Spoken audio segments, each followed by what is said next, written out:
warahmatullahi wabarakatuh. Selamat siang teman-teman semuanya dan selamat datang buat Mbak Alfi juga. Nah, hari ini kita belajar lagi di manajemen pemasaran modul 7. Kita ada 9 modul, cuman sampai sekarang kan modul 7. Nanti modul 8, modul 9 digabung aja untuk satu tutorial online setelah minggu ini. Jadi terakhir kita minggu depan ya, hari Minggu. Nah, hari ini kita belajar tentang harga, pengertian dan penetapannya. Setelah belajar tentang produk dan segala hal tentang strategi pemasaran, sekarang kita mulai menginjak tentang harga. Jadi pertama kali adalah belajar tentang pengertian harga. Harga itu apa sih? Ternyata harga adalah sejumlah uang. Jadi kalau misalkan ada harga, berarti kita pasti mengeluarkan uang. Uang untuk apa? Uang untuk mendapatkan barang atau jasa. Karena kalau misalkan nggak ada uang, pasti kita nggak akan bisa beli barang. Kalau nggak ada uang juga, kita juga nggak bisa mendapatkan jasa yang kita inginkan. Nah, ternyata harga itu juga ada banyak beberapa istilah. Tapi sebenarnya itu harga, cuman istilahnya itu lain. Kayak misalnya bea, yaitu layanan kepabeanan. Terus kadang-kadang juga ada tarif impor, tarif apa. Nah, itu tarif. Juga ada upah, gaji itu juga merupakan harga. Jadi karena kita sebagai karyawan atau pekerja, kita memberikan jasa kepada orang yang mempekerjakan kita. Nah, kita dikasih gaji. Nah, itu adalah harga karena kita sudah memberikan jasa.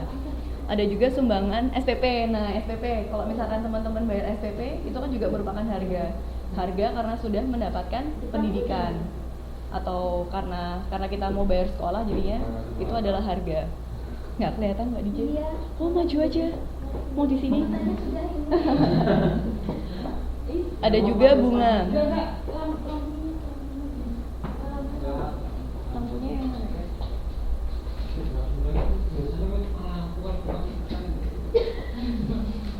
Ini baru kelihatan ya? Mau yang kelihatan? Maksudnya lebih dekat aku kelihatan dari sana sama saya teman-teman. Kalau di sini kelihatan banget. Iya, lampunya nggak bisa. Nah, ini aja yang depan nggak usah. Nah, ada juga bunga. Bunga kalau misalkan kita nabung di bank, biasanya kita ada bunga, ya kan?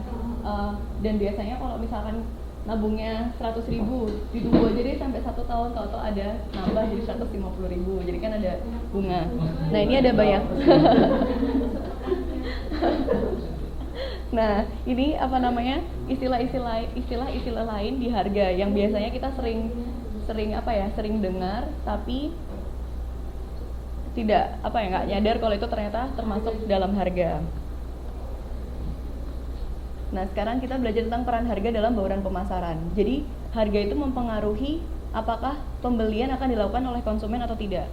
Kalau harganya mahal, pasti kita sebagai konsumen juga berpikir, kira-kira mau beli apa enggak ya. Nah, kalau misalkan harganya murah, juga mikir, oh kira-kira beli 1, 2, apa 10, apa semuanya ya, kayak gitu. Nah, juga mempengaruhi apakah pemasaran produk akan menghasilkan keuntungan apa enggak. Jadi kalau yang di atas itu dari sisi konsumennya, kalau yang nomor 2 itu dari sisi produsennya.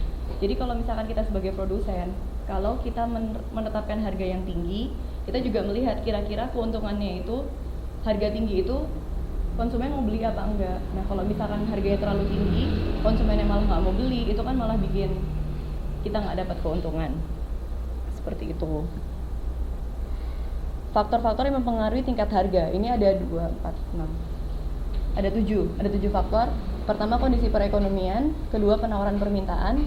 Ketiga, elastisitas penawaran, persaingan, biaya, tujuan perusahaan, dan pengawasan pemerintah. Nah, ini kondisi perekonomian. Jadi, harga itu juga sangat dipengaruhi oleh kondisi perekonomian. Contohnya pada saat terjadi krisis moneter misalnya. Nah, pada saat itu dolar kayak sekarang ini kan NT ke rupiah naik ya. 1 NT bisa mencapai sekitar 390 sekian sampai 400 ya. Nah, belum sampai. Jangan sampai. Nanti kasihan juga kalau yang ngirim ke sini. Nah, ini contohnya pada tahun lalu. Cuman sekarang kita berbicara yang saat ini aja. Nah, jadi kalau misalkan harganya itu naik kayak NT sama rupiah ke NT. Kalau misalnya kita mau biasanya kita anggap aja kita seorang pengusaha yang ngirim barang ke Indonesia atau sebaliknya, kirim baju apa kirim apa gitu. Nah, karena harganya itu mahal, otomatis karena tarif nilai tukarnya itu mahal, otomatis harga jual bajunya juga akan semakin mahal. Jadinya itu juga akan mempengaruhi harga. Jadi tingkat perekonomian itu, kondisi perekonomian itu seperti itu. Contohnya adalah nilai tukar. Kemudian penawaran dan permintaan. Sudah familiar dengan permintaan dan penawaran? Familiar? Permintaan adalah sejumlah barang yang dibeli pada tingkat harga tertentu. Dan penawaran adalah sejumlah yang ditawarkan oleh perusahaan. Nah, untuk lebih gampangnya ini ada gambarnya. Ada gambar ini. Kalau misalkan bentuknya menurun dari atas ke bawah, itu berarti permintaan. Ada yang tahu hukum permintaan apa? Jika jumlah permintaan yang diminta naik, maka harganya Kalau harganya semakin turun, jumlah yang diminta semakin naik. Jadi kayak misalkan ini kan harga ya, ini kuantitas. Kalau misalkan harganya naik, pasti yang diminta hanya sedikit kan. Tapi harganya ini satu, otomatis yang diminta semakin banyak. Nah, beda sama penawaran. Kalau penawaran kebalikannya, kalau ini bentuknya menurun, kalau penawaran tuh naik ke atas. Nah, ini yang biasanya dasar dari permintaan penawaran. Ini aja yang diingat-ingat. Yang paling penting dua hal ini dulu dasarnya. Nah, kalau yang ini semakin harganya tinggi, permintaannya semakin turun. Kalau ini kebalikannya, semakin harganya tinggi, pasti penjual, dari sini sisi konsumen, ini sisi penjual. Kalau misalkan harganya lagi tinggi, pasti yang jualan semakin banyak. Kayak misalkan cabai waktu itu sampai 100.000 per kilo. Nah, itu pasti semua petani pada pengen nanam cabai dan akhirnya jual. Nah, seperti itu. Jadi semakin tinggi harganya, semakin banyak yang ditawarkan. Nah, kalau disinilah terjadi harga ketika permintaan dan penawaran bertemu. Jadi ada penjual, ada pembeli, dan ini di sini terjadi titik equilibrium atau terjadinya harga itu di sini. Ketika permintaan dan penawaran bertemu. Nah, titik ini. Di titik ini dianggap aja 250 ya di sini. Berarti harganya 250 seperti itu. Harganya ini 3,5. Harganya ini di titik ini. Kita lanjutkan lagi. Ini untuk teori-teorinya. Nanti di terakhir ada perhitungan yang membutuhkan sedikit konsentrasi. Nah, ini ada elastisitas permintaan. Jadi yang paling gampang dari elastisitas, kalau mendengar kata elastisitas itu, ini ada, kalau saya untuk lebih gampang arti dari elastisitas menghafalkannya, itu ada permintaan dan penawaran. Kalau ini kan elastisitas permintaan. Kalau permintaan itu berarti dari sisi konsumen. Nah, berarti kita lihat kalau permintaan pasti dari sisi konsumen.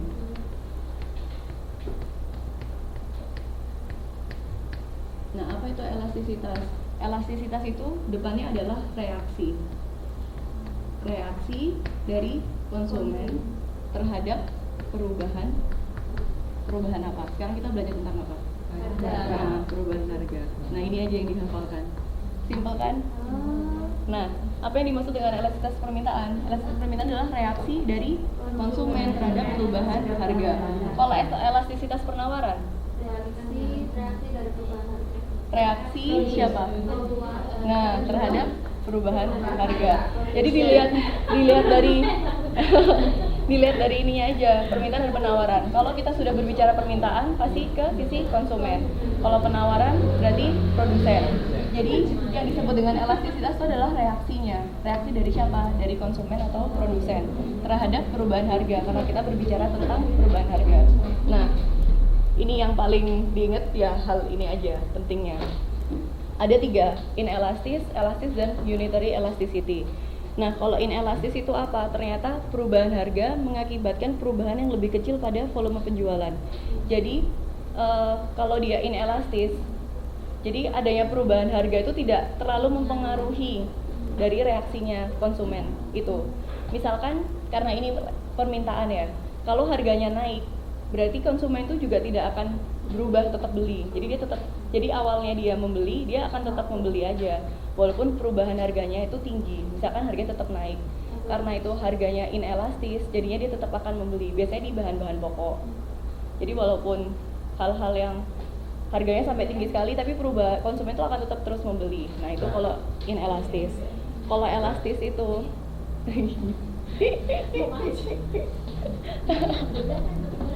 iya, kalau elastis itu perubahan harga akan menyebabkan terjadi perubahan volume penjualan dalam perbandingan yang lebih besar. Karena itu elastis, jadi reaksinya itu terlihat. Ketika ada terjadi perubahan harga, pasti konsumen itu akan bereaksi. Harganya melonjak dan itu pasti akan membuat konsumen, oh ya udah, volumenya akan semakin menurun. Begitu pula sebaliknya. Nah, itu yang disebut dengan elastis.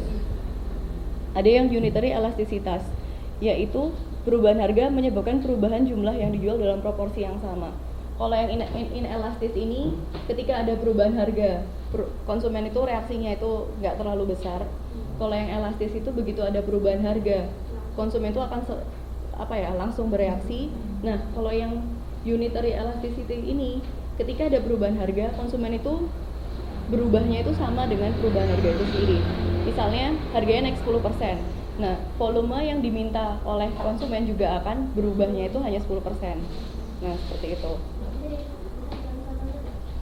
Contohnya yang unitary elasticity. Misalnya biasanya anggap aja kita beli barang-barang yang nggak terlalu, kalau yang ini kan barang pokok, kalau yang elastis ini biasanya sayuran ya, elastis. Jadi kalau misalkan sayuran cabai contohnya, begitu cabai meningkat, pasti kan orang nggak pengen beli cabai, dia pasti ganti yang lain ya. Kalau yang unitary elasticity ini misalnya kayak barang-barang yang agak sekunder. Jadi kalau misalnya iya bisa pakaian, bisa aja HP misalnya ya. Jadi ketika dia HP-nya harganya naik 10%, jadinya tuh kita itu nggak beli HP saat ini juga nggak apa-apa, nunggu saat harganya turun, biasanya kayak gitu kan. Atau laptop juga kayak gitu kan, ketika harganya naik, oh ya udah nunggu model yang lain aja deh, bisa kayak gitu kan, masih bisa nunggu model yang lain kayak gitu. Jadi yang ini tuh perubahannya sama dengan perubahan harganya kalau yang unitary elasticity. Sampai di sini dapat dipahami teman-teman? Lanjut. Nah, kemudian kita belajar tentang persaingan. Persaingan itu ada persaingan sempurna. Kalau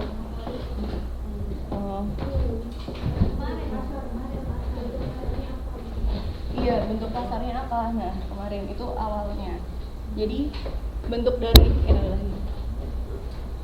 persaingan itu tema besarnya itu hanya dua. Persaingan sempurna dan tidak sempurna. Tema besarnya itu ini. Nah, sekarang kita belajar tentang ciri-cirinya. Kalau dia persaingan sempurna, apa ciri-ciri dari? Nah, penjualnya banyak, benar. Penjualnya banyak. Kemudian free entry, masuknya gampang. Terus juga ada pembeli juga banyak di sini. Nah, ini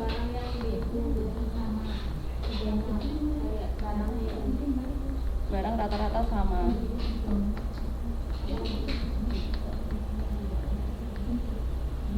Nah, ini masuk ke dalam pasar persaingan sempurna. Jadi penjualnya banyak, pembelinya banyak, masuknya gampang. Contohnya di pasar sayur, pasar-pasar tradisional. Jadi kan di situ kan rata-rata kalau kita ke pasar itu yang jualan itu sama semua, seragam kan, sayur, harganya pun rata-rata sama. Nggak mungkin harga di sini 1000, di sini harganya 5000, pasti yang sini nggak bakal laku. Jadi rata-rata itu hampir sama, paling bedanya itu hanya sekitar 10 atau 50, biasanya cuma kayak gitu. Nah, di pasar persaingan tidak sempurna inilah dia dibagi menjadi beberapa 3 ini, yaitu ada oligopoli, kemudian ada monopoli dan monopolistik. Ini nggak kelihatan yang sini. Kalau oligopoli, ciri-ciri